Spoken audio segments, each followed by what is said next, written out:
Pure gold yun. Naalala ko tuloy si Haring Solomon noong buhay pa. He reigned for 40 years. At the age of 18, siya po ay hari na. And for 40 years, meaning hanggang 58 years old lang siya, taon-taon ang tinatanggap niyang ginto ay 25 tons of gold every year, excluding the taxes of the neighboring countries at that time. Kung pagtatabihin ngayon, dito sa kanan ko si Solomon, sa kaliwa ko si Bill Gates, magmumukhang pulubi si Bill Gates. Ganyan kayaman si Haring Solomon. Narinig ninyo yon?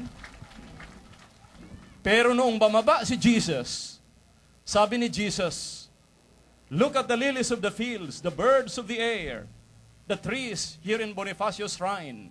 Thank you, Mayor Lim, that we were able to use this place. Ha?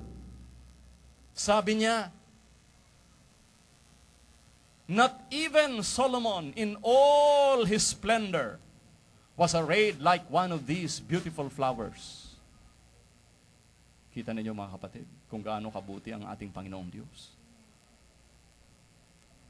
Isigaw niyo, mayaman ako. Lahat ng narito ngayon, pati nanonood sa television, pag sinigaw mo yan at inangkin mo, ito ang bubuhay sa ating bansang Pilipinas. Amen. Narinig ninyo yon? Simple lang yon, ulitin nyo. Mayaman ako. Walang taong ipinanganak sa mundong ito na naghihikahos. By virtue of your being created in the image and likeness of God, what the Father has is yours. Amen? Kung ano po ang pag-aari ng ating amang nasa langit, tayo ang tagapagmana. Naku, ito pag naintindihan ito ng bawat Pinoy, ayos.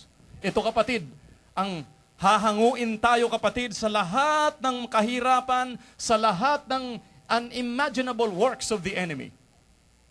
Amen? Praise the God of glory. Palakpakan natin ang ating Panginoon. Malakas.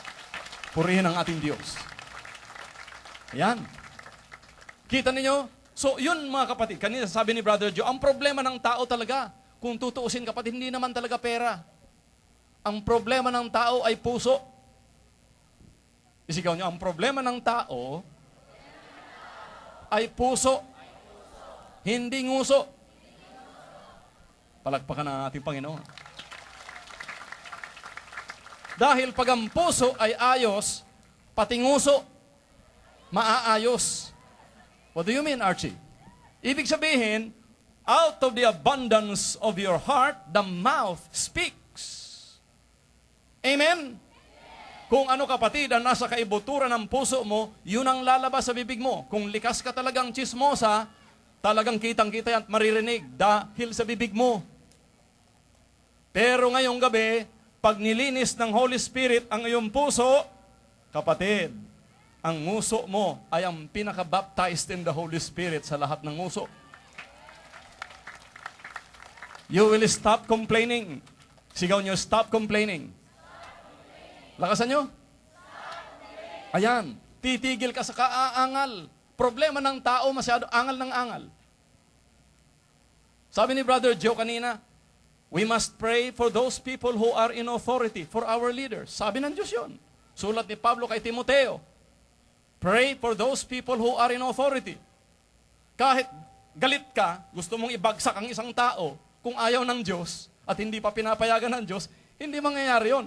Pero pag oras mo na, kapatid, maniwala ka, pigilan man ang lahat ng diablo sa impyerno, kapatid, masusunod pa rin ang gusto ng Diyos. Amen! Amen! Narinig ninyo yon? In other words, God is the boss. Maniwala ka, He is the Alpha and Omega. He is the beginning and the end.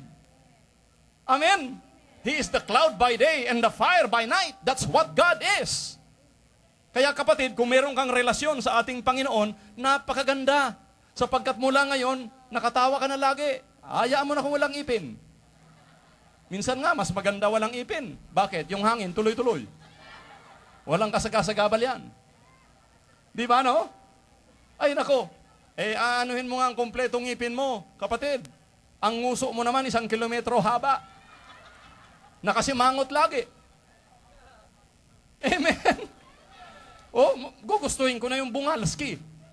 Yung walang ngipin, pero nakangisi. Kaya pati nga lang labas yan. Humanda kayo, pag na-focus yan, pati nga lang kita. Amen! Isigaw nyo, masarap ang buhay. Ulit. Yun talaga ang kalooban ng Diyos, na masarap talaga ang buhay. Sabi ng Panginoon sa Salmo, the word of God is sweeter than honey. Sigaw nyo. Ulit. Ang salita ng Diyos daw ay mas masarap pa kaysa sa pulot-pukyutan. Kita mo? Di ba, no? Gising kapatid. Ikaw naman, no? Tubo lang itong kaharap ko, nagulat ka, no? Amen? La palabra de Dios es más dulce que la miel, sabi ng Kastila.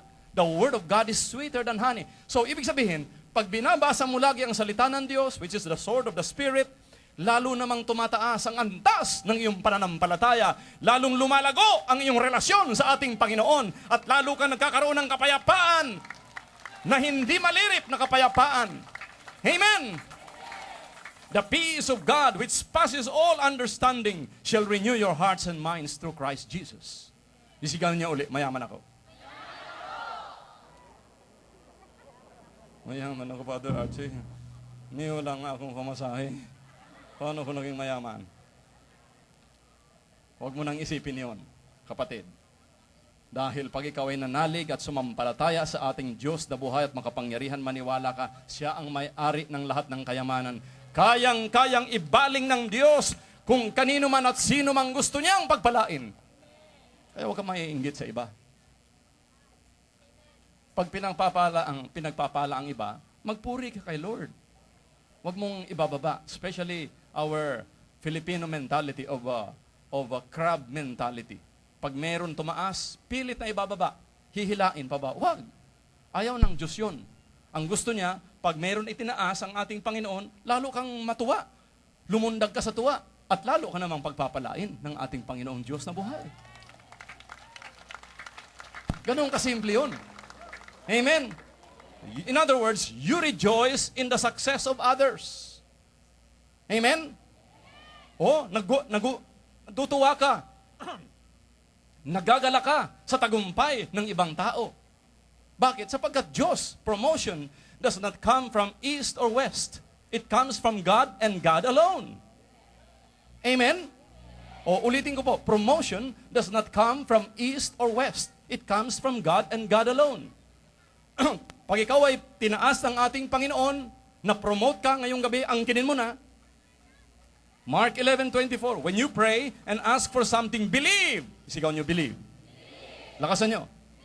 Okay, sabi niya, believe that you have received it and it shall be done unto you.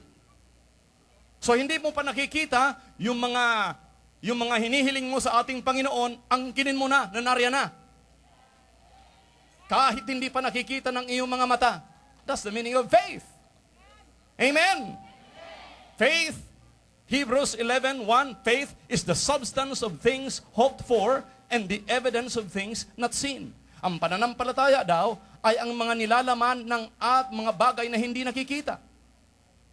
At katibayan, evidence of things is the substance of things hoped for, yung mga inaasahan natin, and the evidence of things not seen. Yun ang mga katibayan. Sigaw nyo, katibayan. Lakasan nyo. Sigaw nyo. Katibayan ng mga bagay-bagay na hindi nakikita ng mata. Nariyan pa ba kayo, mga kapatid? Kikinig kayo ng ayos? Hindi mo pa nakikita na si mister mo ay iniwan na yung chikinini. Angkinin mo na. Sabihin mo, gwapo siya. Amen. Hindi mo na kasi pinapansin, kaya pumupunta sa iba. Amen. Sabihin mong, gwapo siya. Kung hindi ka naniniwala, huwag kang tumingin. Ganon din ang effect nun. At sa kasasabi mong, gwapo siya, makikita mo,